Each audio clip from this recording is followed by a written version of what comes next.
बिस्मिल्लाहिर्रहमानिर्रहीम। अस्सलाम वालेकुम मेंबर्स व्यूअर्स, होप सब खैर खैरियत से होंगे।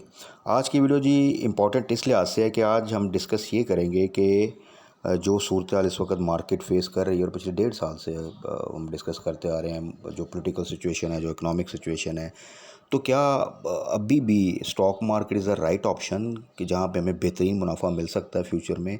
और क्या ये सही टाइम है कि अब हम फोकस रखें स्टॉक मार्केट पे, क्योंकि काफ़ी पेशेंस के साथ जो इन्वेस्टर्स हैं वो हैं और वेट कर रहे हैं कि ऐसी अच्छे टाइम का रिजल्ट्स भी अच्छे आते हैं, बड़े अच्छे पे आउट्स भी आते हैं। बट आपने देखा होगा कि आगे न्यूज़ ऐसी आ जाती हैं पॉलिटिकल साइड पे, इकोनॉमिक साइड पे, कि मार्केट ही डिप ले लेती है, तो वो जो परफॉर्मेंस आनी होती है, जो रैली बनी होती है, वो भी रिवर्स हो जाती है या वो बन ही नहीं पाती। तो क्या इस तमाम चीज़ों के बावजूद फ्यूचर में क्या स्टॉक मार्केट ही वो वाहिद ऑप्शन है जो कि आने वाले सालों में किसी भी और इन्वेस्टमेंट से ज़्यादा बेहतरीन आपको जो उनसा है वो प्रॉफिट दे सकती है? तो इसको थोड़ा सा डिस्कस करते हैं। उसमें देखें, सबसे पहले तो आप ये देखें कि क्रिप्टो पिछले सालों में बहुत ज़्यादा उसमें आपने हलचल देखी, और एक्सपोनेंशियल प्रॉफिट, फिर लॉस, बहुत सीवियर अप एंड डाउन, क्योंकि उसके ऊपर कोई फंडामेंटल्स तो ऐसा इम्प्लीमेंट नहीं होते, तो वो बस एक प्योर गैम्बलिंग। तो पाकिस्तान में भी आपने न्यूज़ सुनी होंगी कि कितने बिलियन जो से हैं वो इनडायरेक्टली, आल्दो कि यहाँ पे लीगल नहीं था, बट इनडायरेक्ट चैनल से क्रिप्टो में जा रहे थे।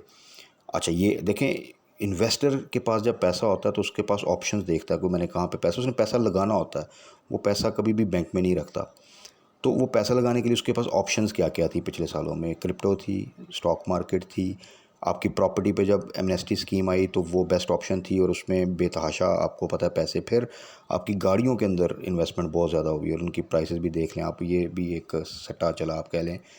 तो ऑप्शंस थी। अच्छा, अब आने वाले दिनों में अगर आप देखें तो ज़रा खुद से एनालिसिस करें कि क्या सूरत हाल है। इस वक्त प्रॉपर्टी आपकी डाउन है, और जो लग रहा है कि इस बजट में उसके ऊपर अच्छे हैवी टैक्सेस लगेंगे, और वो जब आपको पता है ये एमनेस्टी जब मिलती है, जब वो सोर्स ऑफ इनकम नहीं पूछा जाता, जब टैक्सेस कम होते हैं, तब प्रॉपर्टी में एक आता है बूम। और इसी को जब वो थोड़ा सा टाइट करेंगे तो फिर वो चीज़ें थोड़ी सी स्लो डाउन हो जाती हैं। तो ये एक ऑप्शन है। दूसरा, इस वक्त कोई बड़े प्रोजेक्ट्स वैसे ही नहीं आ रहे, क्योंकि जो हमारी फाइनेंशियल कंडीशन है वो बड़ी जो सी है वो इस वक्त बुरी हालत में है। गाड़ियाँ, ऑटो सेक्टर बिल्कुल आपका डाउन जा चुका है, और वो इतनी इस वक्त एक्सपेंसिव हो चुकी हैं, और वो इस वक्त उनकी प्रोडक्शन भी इतनी डाउन हो चुकी है कि उसमें भी मेरा नहीं ख्याल कि आगे आने वाले मुस्तकबिल करीब में कोई बहुत बूम आने वाला है। अच्छा, उसके बाद क्रिप्टो का देखें तो क्रिप्टो की अगर आज आप देखें तो वो न्यूज़ आ रही थी कि पाकिस्तान में उसको टोटली इलीगल जो है वो डिक्लेयर किया जा रहा है, और इस मामले में गवर्नमेंट जो है वो काफ़ी जो है ना स्ट्रिक्ट एक्शन लेना चाह रही है। तो अब आप उस लिहाज से अगर देखें तो स्टॉक मार्केट एक वो चीज़ है जिसने प्रॉपरली परफॉर्म ही नहीं कर पाई पिछले सालों में, जबकि एक ये टाइम था एक स्टॉक मार्केट के, ये मल्टीपल टाइम्स आपको प्रॉफिट मिलता होता था।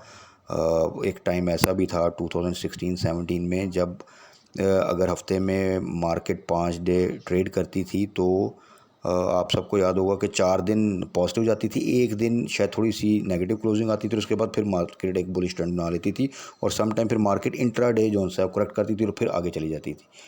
और 2000 पॉइंट प्लस, उसमें 500 डाउन, फिर आगे फर्दर 1500 पॉइंट प्लस, फिर 2000 पॉइंट प्लस। तो इस तरह आप देखें तो अगर आप वो 2-3 सालों में मार्केट को देखें तो मार्केट कहाँ से जो है तकरीबन आई थिंक 25-26,000 पे होती थी, वहाँ से वो 54,000 तक या 53,000 तक गई 3 सालों में। और इसी तरह जो स्टॉक्स है डिफरेंट, रिफाइनरीज, और उसके बाद आपके ईएनपी सेक्टर, उसके बाद आपके ऑटो सेक्टर में बहुत ज़्यादा काम हुआ था, सीमेंट सेक्टर, ये वो सेक्टर थे।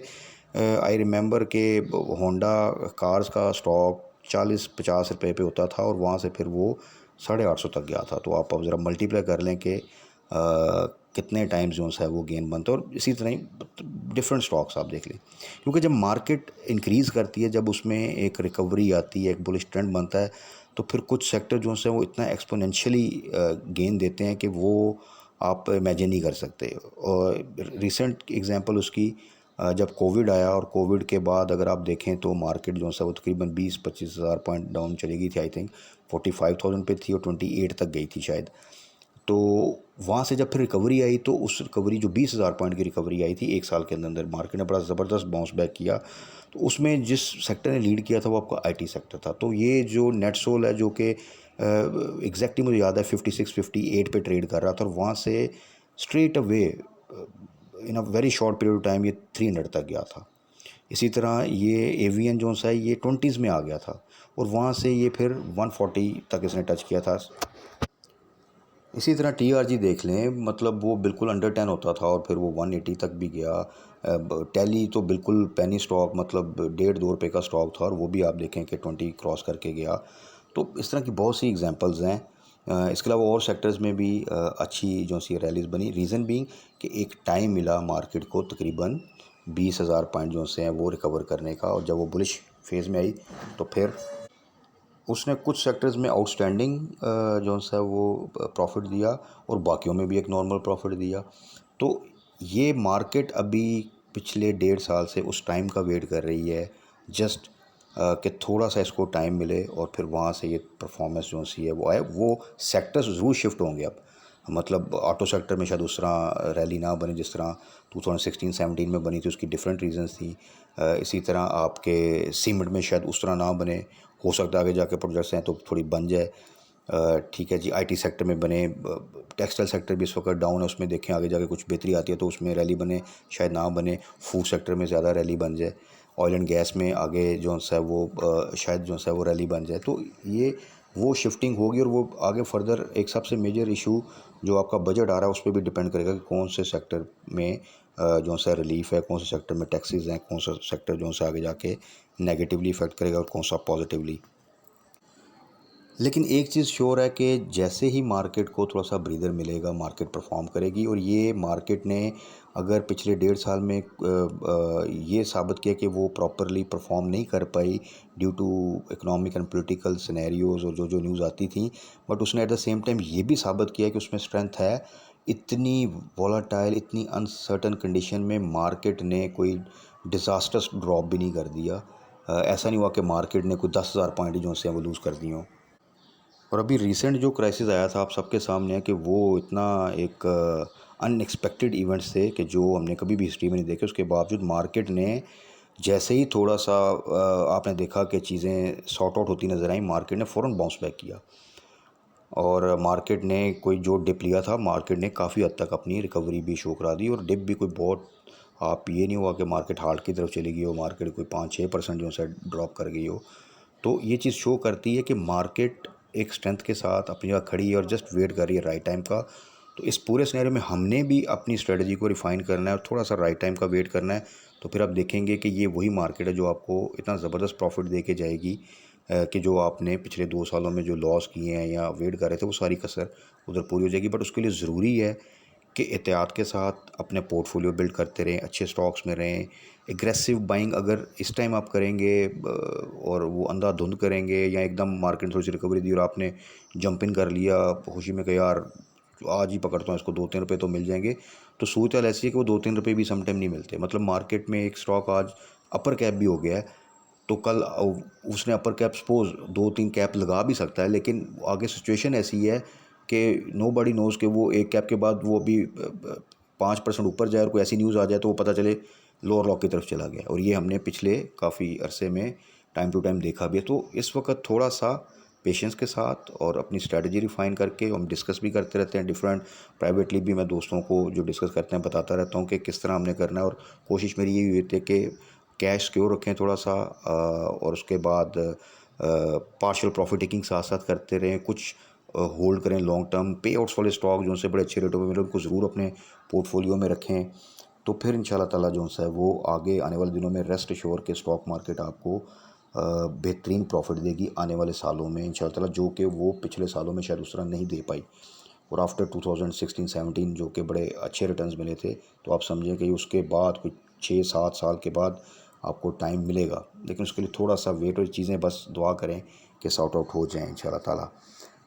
बाकी आज की मार्केट का थोड़ा सा देख लेते हैं। मार्केट ने आज 172 की नेगेटिव क्लोजिंग दी, 41,833 पे जो से क्लोजिंग दी। वॉल्यूम कम थे, 42,110 का हाई लगाया और आपको पता है कि 40 अभी फिर देख लें, ये अगर आपको याद हो साल के शुरू में भी डिस्कस किया था कि अभी एक नया स्पैन बन गया, अब 38,500 से लेके 42, 200, 300 इसी के दरमियान मार्केट जो है वो मूव करती है। और अभी रिसेंटली भी मार्केट ने 42,000 आई थिंक 200 या 300 से ही फिर डिप लिया था, ये न्यूज़ आ गई जब फिर वो दोबारा से वापस आ गई। सो बड़ा ज़रूरी है कि जब 42,000 से ऊपर की क्लोजिंग है जो कि रिसेंटली मार्केट ने दी भी थी, तो उसको फिर आगे फर्दर भी न्यूज़ बेहतर मिलें, और यही चीज़ ज़रूरी है, क्योंकि वहाँ पे रेजिस्टेंस वैसे ही आना स्टार्ट होती है तो हल्की सी भी बुरी न्यूज़ वो फिर एक डिप ले आएगी या करेक्शन ले आएगी। तो आगे भी अभी अगर आप देखें पॉलिटिकल सिचुएशन तो वो ऐसे ही है, अभी फ़िलहाल वॉलेटाइल है, चीज़ें अनसर्टन है, कुछ नहीं पता क्या हो सकता है। तो स्ट्रेटजी वही रखें। टेक्नोलॉजी सेक्टर ओवरऑल भी अच्छा है, उसके स्टॉक्स इस वक्त डिस्काउंटेड रेट पे मिल रहे हैं। फोकस करें, हम डिस्कस भी करते रहते हैं टाइम टू टाइम डिफरेंट जो हैं स्टॉक्स। तो टेक्नोलॉजी अगेन टॉप प्रायोरिटी पे रखें। फूड सेक्टर में भी पोटेंशियल है, आपकी जब तक पॉपुलेशन ग्रो कर रही है, आपकी नीड्स हैं, फूड सेक्टर को कुछ नहीं होने लगा। और उसके बाद ये है कि इसमें भी इस वक्त बहुत ही डिस्काउंटेड रेट पे स्टॉक्स अवेलेबल हैं, रिजल्ट्स बहुत अच्छे आए। फिर आप फिर ये देखना होता है कि आईटी सेक्टर को भी ले लें, फूड सेक्टर को भी ले लें, इनके रिजल्ट्स देखें अगर आप तो वो बहुत अच्छे हैं। तो इसका मतलब है कि सिर्फ मार्केट कंडीशन की वजह से स्टॉक्स से जैसे ही बेहतर हो गए, तो इनको जब वो इनके पीछे फंडामेंटल्स खड़े होंगे, साथ मार्केट की सपोर्ट होगी, तो फिर ये सेक्टर्स मूव करेंगे। जबकि दूसरे सेक्टर जहाँ पे जैसे ऑटो सेक्टर है आपका, आपके टेक्सटाइल सेक्टर जहाँ पे रिजल्ट थोड़े डाउन आ रहे हैं, तो वहाँ पे फिर ये होता है कि मार्केट जब मूव करती है तो वो मूव करते हैं, लेकिन उनके बैक एंड पे थोड़े से क्योंकि नेगेटिव रिजल्ट्स होते हैं तो वो पेस नहीं होती जो कि उनकी होती है जिनमें रिजल्ट्स भी अच्छे हैं और आगे भी अच्छे होने की उम्मीद है, और प्लस मार्केट भी साथ दे रही है। इस तरह ऑयल एंड गैस में भी अगर आप देखें तो रिफाइनरीज़ के ख़ासतौर पे अटक रिफाइनरी के बहुत आउटस्टैंडिंग रिजल्ट हैं। ईएनपी सेक्टर तो हमेशा से अच्छा रहता है और अच्छे रेटों पर है, तो वहाँ पे सिक्योर रेट्स हैं, वो आप कर सकते हैं। पीएसओ वगैरह उसमें तो अप एंड डाउन चलता रहता है, शेल वगैरह में कभी अच्छा बहुत रिजल्ट आता है, कभी डाउन हो जाता है, तो उसमें है। इस तरह अदर सेक्टर्स में अगर आप पावर सेक्टर में हबको मैं बार बार मेंशन करता हूँ बेहतरीन है। इसी तरह सीमेंट सेक्टर में चीज़ें बहुत डाउन साइड पे हैं।